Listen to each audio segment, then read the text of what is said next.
অনেক আগের কথা, এক ধনাঢ্য ব্যক্তি ছিল, যার স্ত্রী সন্তান বলতে কেউ ছিল না।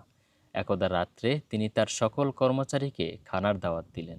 আহার শেষে প্রত্যেকের সামনে রাখলেন এক কফি কুরআন ও আরেকটি টাকার থলি।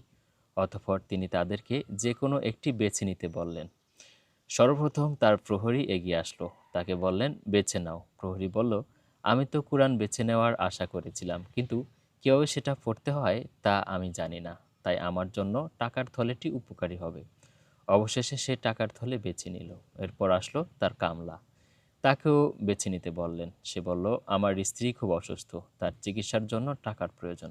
যদি এমন না হতো তবে আমি কুরআনই বেছে নিতাম। তারপর তিনি বাবুর্চিকে জিজ্ঞেস করলেন।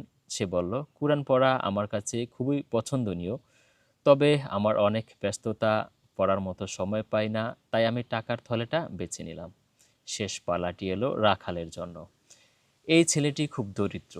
তিনি তাকে বললেন, তুমি কোনটি বেছে নিবে? রাখাল উত্তর দিল, এটা সত্য যে আমি দরিদ্র, তবে আমি কুরআনই বেছে নেব, কারণ আমার মা আমাকে বলেছিলেন মহান আল্লাহর কাছ থেকে পাওয়া একটি শব্দ সোনার চেয়েও দামি ও মধুর চেয়েও মিষ্টি।